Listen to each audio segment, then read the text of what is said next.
आप देख रहे हैं इंडिया न्यूज हिंदी। हमारी खबर दिखाती है असर। इंडिया न्यूज हिंदी के प्यारे दर्शकों, आज बहुत समय बाद मुझे वापस कैमरे पर आना पड़ा और उसकी एक सबसे बड़ी वजह है कि आज जो यूक्रेन के हालात हैं वो बहुत ही दयनीय स्थिति में हमारे भारतीय बच्चे, बच्चियां, बूढ़े, नौजवान, जितने भी लोग यूक्रेन में रह रहे थे, अचानक हुए इस युद्ध में वो बुरी तरह से फंस गए हैं। उनके हालात, हमारे पास जो वहां की न्यूज आ रही हैं, जो वीडियोज आ रही हैं, वो हमें इतनी विचलित कर रही हैं, इतना परेशान कर रही हैं।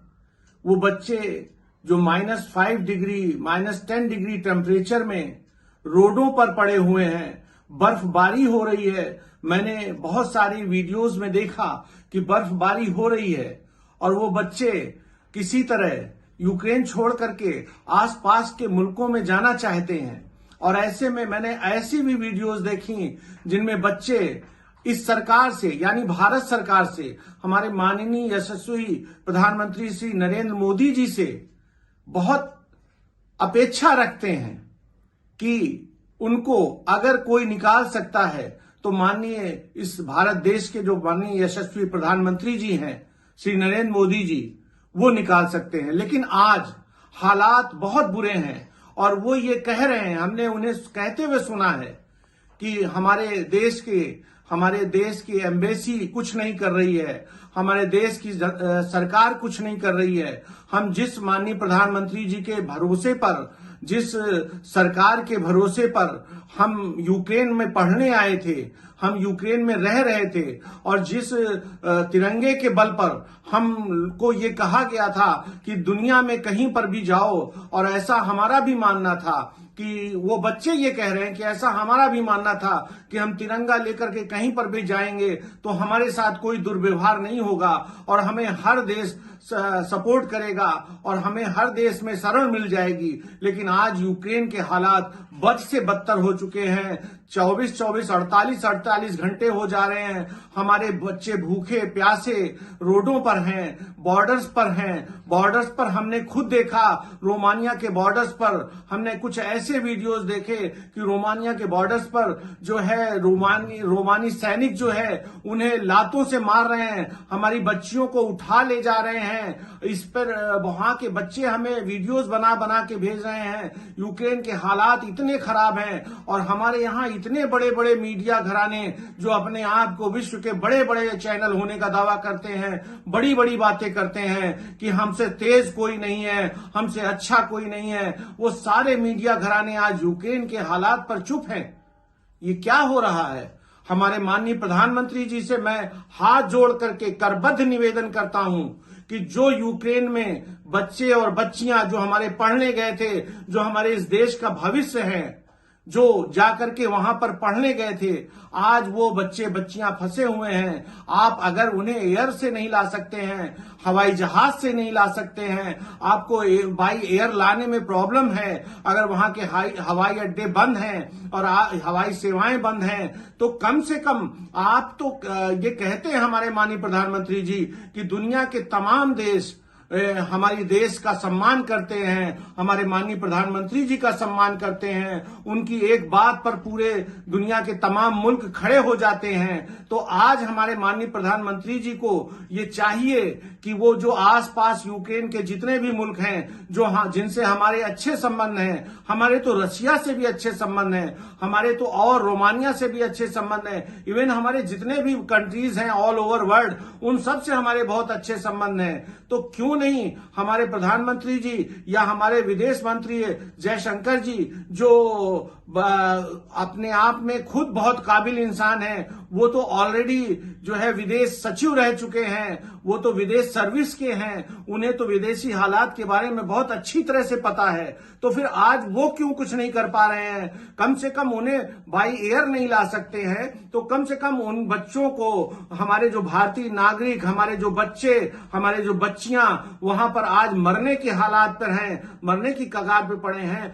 तो कम से कम उन बच्चों को, उन भारतीयों को जो हम उस यूक्रेन के आसपास के देश हैं, उन देशों में ले जाकर के शरण दिलवाई जाए। और शरण दिलवाने के लिए जरूरी नहीं है कि एयरबेस का ही हम इस्तेमाल करें, जरूरी नहीं है कि हम हवाई जहाज का ही इस्तेमाल करें। हमारे पास जमीन से जाने के साधन है। हम जब ये कहते हैं कि हम भारतवर्ष एक महान मुल्क है, एक सर्वशक्तिमान मुल्क है, एक सर्वशक्तिमान देश है, जिसके पास सारी क्षमताएं हैं, जिसके सामने कोई आंख नहीं दिखा सकता है, तो आज इतने बुरे हालात में अगर यूक्रेन में हमारे बच्चे फंसे हुए हैं, तो हम भारत सरकार से, माननीय प्रधानमंत्री जी से, हमारे माननीय विदेश मंत्री जी से ये गुजारिश करते हैं, ये प्रार्थना करते हैं कि कम से कम वो इतना नहीं कर सकते कि उन बच्चों को, उन लोगों को अगर देश नहीं ला सकते हैं अपने बाई एयर, तो उन्हें प्रॉब्लम्स हैं, क्योंकि जो विदेश की हालात है, जो वहां के हालात हैं, वो हमारी सरकार बेहतर जानती है, हम नहीं जानते हैं। लेकिन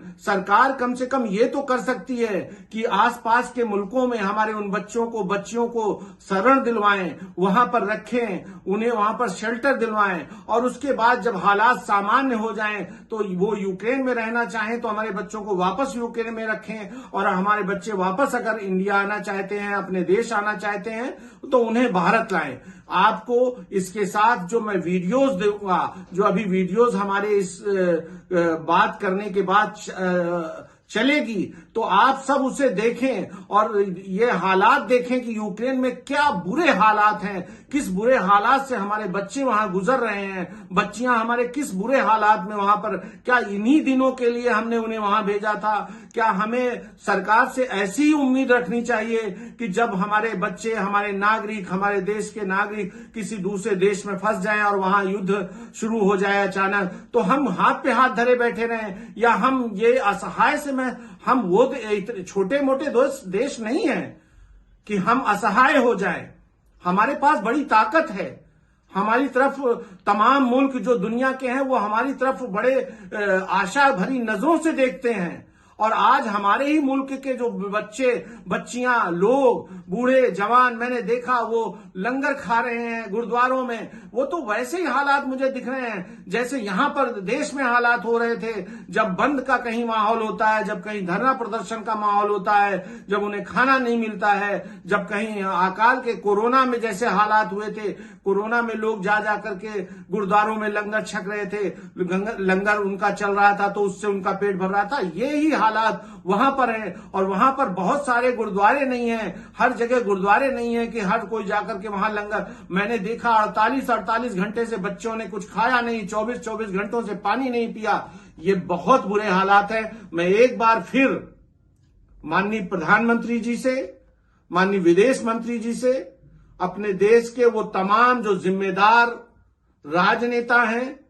जो जिम्मेदार हमारी सरकार है, हम उससे फिर से एक बार विनती करते हैं, गुजारिश करते हैं कि हमारे उन बच्चों को, हमारी उन बच्चियों को, हमारे उन फंसे हुए भारतीयों को, वो कोई भी हो, कैसे भी हो, उन्हें आसपास के मुल्कों में शरण दिलवाएं, शेल्टर दिलवाएं। और मैं, जो आप जितने भी बच्चे हैं जो वहां पर फंसे हैं, जो बच्चियां फंसी हैं, जो लोग फंसे हैं, उनके लिए हम सब प्रार्थना कर रहे हैं ईश्वर से कि वो सब सही सलामत अपने देश में या दूसरे देशों में शरण ले लें और सही सलामत बच जाएं, किसी के साथ कोई अनहोनी ना हो। वहां पर मैंने देखा कि जो सेनाएं हैं वो फायरिंग कर रही हैं, सेनाएं हैं उन्हें बूटों से लड़कियों को मार रहे हैं। ये सब बड़ा ही विभत्स दृश्य है जो मन को बहुत विचलित कर रहा है, द्रवित कर रहा है। मैं आप सबसे इसी उम्मीद के साथ विदा लेता हूं कि आने वाले 24 से 48 घंटे में हमारी भारत सरकार, हमारे भारत सरकार के भारत सरकार के यशस्वी माननीय प्रधानमंत्री श्री नरेंद्र मोदी जी, हमारे विदेश मंत्री जी जरूर ऐसा कुछ करेंगे कि 24 से 48 घंटे में जितने भी भारतीय बच्चे बच्चियां और लोग फंसे हुए हैं वो दूसरे मुल्कों में शरण ले लें और सही सलामत वहां पहुंच जाएं। इसी के साथ मैं अपनी वाणी को विराम दे रहा हूं और आप लोग अपने बच्चों के लिए प्रार्थना करें और सरकार से गुजारिश करें जैसे मैं कर रहा हूं। आप सब भी जिम्मेदार चैनल बने, आप सब भी जिम्मेदार नागरिक बने, अपनी बातों को सरकार तक पहुंचाएं और मुझे उम्मीद है कि सरकार अच्छा काम करेगी। जरूरी है कि हमें भी अपनी बात कहनी चाहिए। हमें पता है कि सरकार कुछ ना कुछ कर रही होगी, लेकिन सरकार को इस तरफ और गहराई से यूपी चुनाव की तरफ नहीं देखना चाहिए। अभी हमारे यूक्रेन में जो हालात हैं वो बद से बदतर हालात हैं, उस पर काम करना हमारे लिए सबसे पहले ज्यादा जरूरी है। बाकी चीजें बाद में है, चुनाव बाद में हो जाएंगे, सरकारें बाद में बन जाएंगी, लेकिन अगर जाने जो चली गई वो फिर कभी वापस नहीं आएंगी।